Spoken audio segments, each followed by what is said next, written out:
Hello dear student, online classes में आपका स्वागत है। बेटा 8th क्लास में हमने पिछली वीडियो में अपना टॉपिक कंप्लीट किया था पैसिव वॉइस। ठीक है, पैसिव वॉइस जो टॉपिक था आपका कंप्लीट हो चुका है और आज हम शुरू कर रहे हैं इस वीडियो में नरेशन। देखो नरेशन जो टॉपिक है, नरेशन का शाब्दिक अर्थ जो होता है वह होता है कथन। क्या होता है बेटा? कथन होता है और इसको हम स्पीच भी बोलते हैं। क्या बोलते हैं? स्पीच भी इसको बोलते हैं। ठीक है, देखो स्पीच होता क्या है, हम जो कुछ बोलते हैं, हमारे द्वारा जो कुछ बोला जाता है, जो कुछ कहा जाता है, कथनों के रूप में कहा जाता है। हम जो कुछ बोलते हैं वो कथन होते हैं हमारे। क्या होता है? कथन होते हैं और हमारे कथनों को ही हम स्पीच बोलते हैं। कथन को इंग्लिश में क्या बोलेंगे? स्पीच बोलते हैं। ठीक है, और अंग्रेजी में स्पीच जो है दो प्रकार के होते हैं। स्पीच दो प्रकार के होते हैं।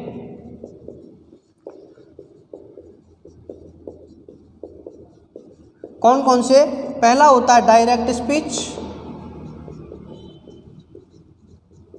और दूसरा होता है इनडायरेक्ट स्पीच।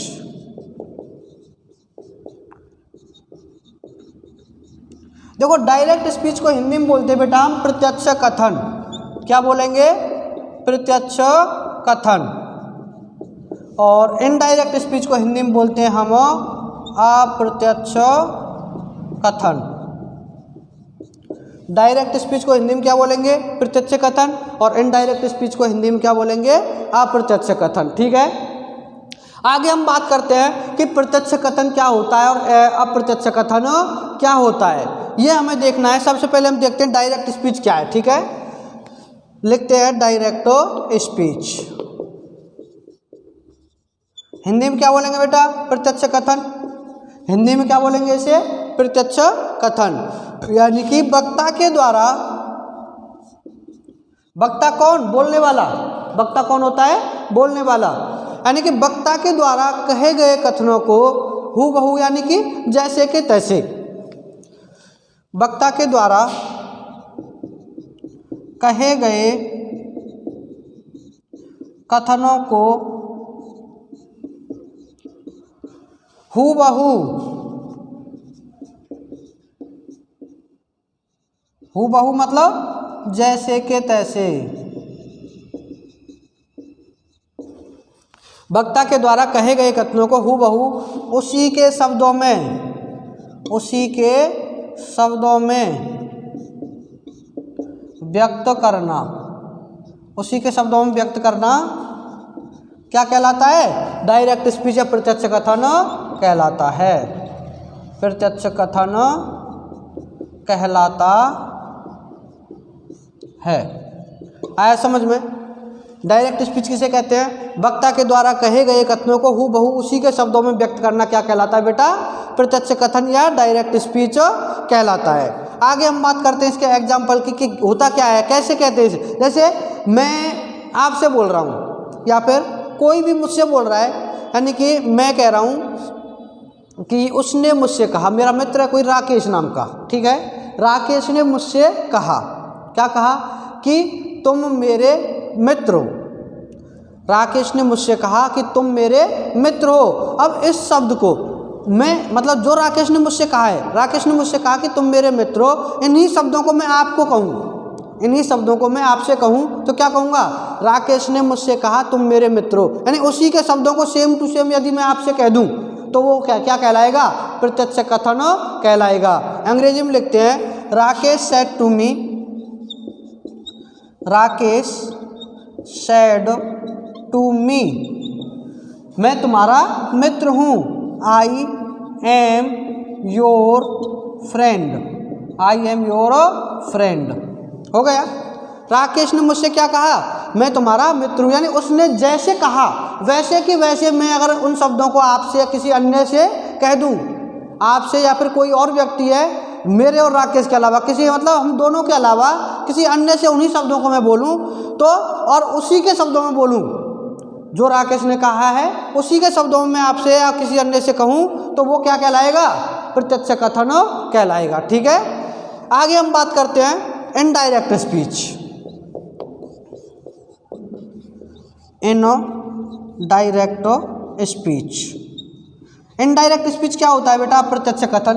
हिंदी में क्या बोलते हैं इनडायरेक्ट स्पीच को? अप्रत्यक्ष कथन। जैसे वक्ता के द्वारा कहे गए शब्दों को, वक्ता के द्वारा कहे गए शब्दों को उसके शब्दों में व्यक्त ना करके,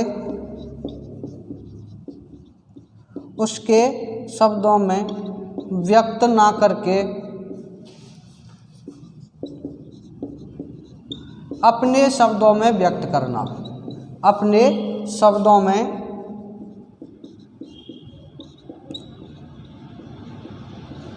व्यक्त करना क्या कहलाता है बेटा? अप्रत्यक्ष कथन कहलाता है। अप्रत्यक्ष कथन कहलाता है। आया समझ में कुछ? यहाँ तो क्या था, वक्ता के द्वारा कहे गए शब्दों को हूबहू उसी के शब्दों में व्यक्त करना, तो क्या कहलाता है? प्रत्यक्ष कथन कहलाता है। अब इसमें क्या है, वक्ता के द्वारा कहे गए शब्दों को उसके शब्दों में व्यक्त ना करके, जो वक्ता ने कहा उसी के शब्दों में व्यक्त ना करके अपने शब्दों में तोड़ मरोड़ करके कहना, अपने शब्दों में तोड़ मरोड़ करके कहना क्या कहलाएगा? अप्रत्यक्ष कथन कहलाएगा। अब जैसे यह सेंटेंस है, Rakesh said to me I am your friend. ठीक है, राकेश ने मुझसे कहा मैं तुम्हारा मित्र हूँ, यही मैंने आपसे बोल दिया, राकेश ने मुझसे कहा कि मैं तुम्हारा मित्र हूँ। अब इन शब्दों को क्या करेंगे हम? उसके शब्दों में व्यक्त ना करके अपने शब्दों में कहेंगे। कैसे कहेंगे? राकेश ने मुझसे कहा कि वह मेरा मित्र है। कैसे कहेंगे बेटा?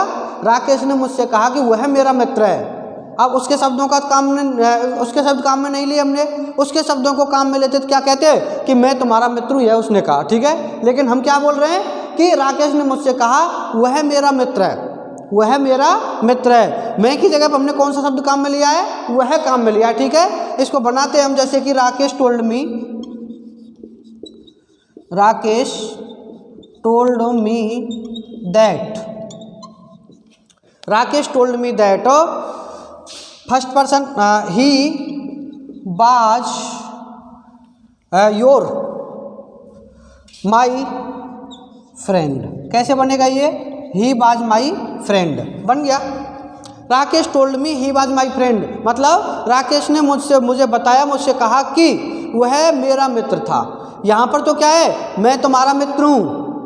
इन डायरेक्ट स्पीच में क्या है, राकेश ने मुझसे कहा मैं तुम्हारा मित्र हूँ, और इसमें क्या है, राकेश ने मुझसे कहा कि वह मेरा मित्र है, वह मेरा मित्र है। यहाँ पर आई की जगह पर तो मैं की जगह पर क्या हो गया? वह, और तुम्हारा की जगह पर क्या हो गया? मेरा।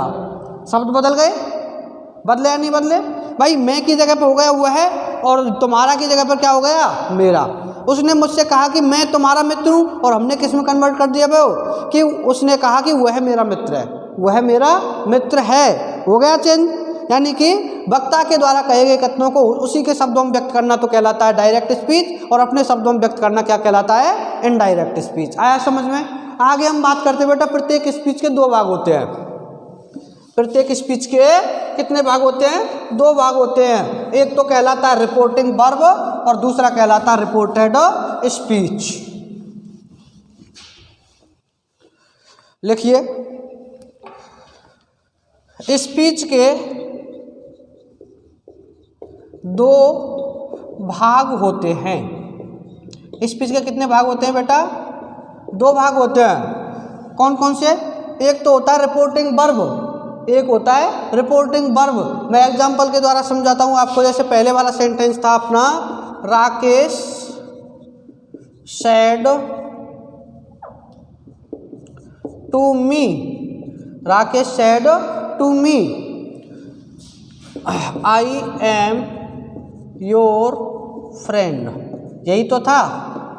ठीक है, देखो ये वाला जो पार्ट है, ये वाला जो पार्ट है, ये तो कहलाता है रिपोर्टिंग वर्ब। क्या कहलाएगा? Reporting verb. और ये वाला जो पार्ट है, ये कहलाता है रिपोर्टेड स्पीच। ठीक है, अब इसको लिखना है हमें कि रिपोर्टिंग वर्ब वाला पार्ट कौन सा है, रिपोर्टेड स्पीच वाला पार्ट कौन सा है। पहला लिख लीजिए आप, स्पीच के दो भाग होते हैं। एक तो होता है रिपोर्टिंग वर्ब। क्या होता है बेटा? Reporting verb. क्या होता है रिपोर्टिंग वर्ब? यानी कि स्पीच का वह भाग, स्पीच का वह भाग जो इन्वर्टेड कोमा के बाहर होता है, इन्वर्टेड कॉमा, इन्वर्टेड कॉमा कौन से वाले, ये वाले, ठीक है, ये बना लेना आप, इन्वर्टेड कॉमा के बाहर होता है, बाहर होता है, क्या कहलाता है, reporting verb, RV, reporting verb को हम आरवी के द्वारा भी प्रदर्शित करते हैं, ठीक है, आरवी कहलाता है, ठीक है। अब इस एग्जांपल को यहां लिख लीजिए आप, Rakesh said to me, Rakesh said to me I am your friend, I am your friend, ठीक है, हो गया। इसको अंडरलाइन कर देना और यहां लिख देना आर वी। अगला है बेटा अपना रिपोर्टेड स्पीच, रिपोर्टेड स्पीच, इसमें क्या लिखेंगे, स्पीच का वह भाग, स्पीच का वह भाग जो इन्वर्टेड कोमा के अंदर होता है, स्पीच का वह भाग जो इन्वर्टेड कोमा के अंदर होता है, क्या कहलाता है, इन्वर्टेड कोमा के अंदर होता है,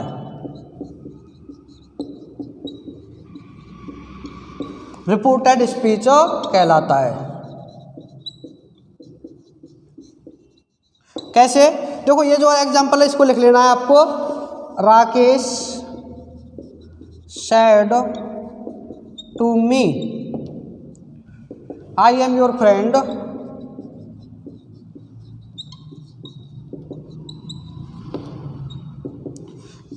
ये हो गया रिपोर्टेड स्पीच, इन्वर्टेड कोमा के अंदर वाले भाग को। इस वीडियो को हम यहीं पर समाप्त करते हैं, आगे अध्ययन करेंगे अगली वीडियो में। Thank you.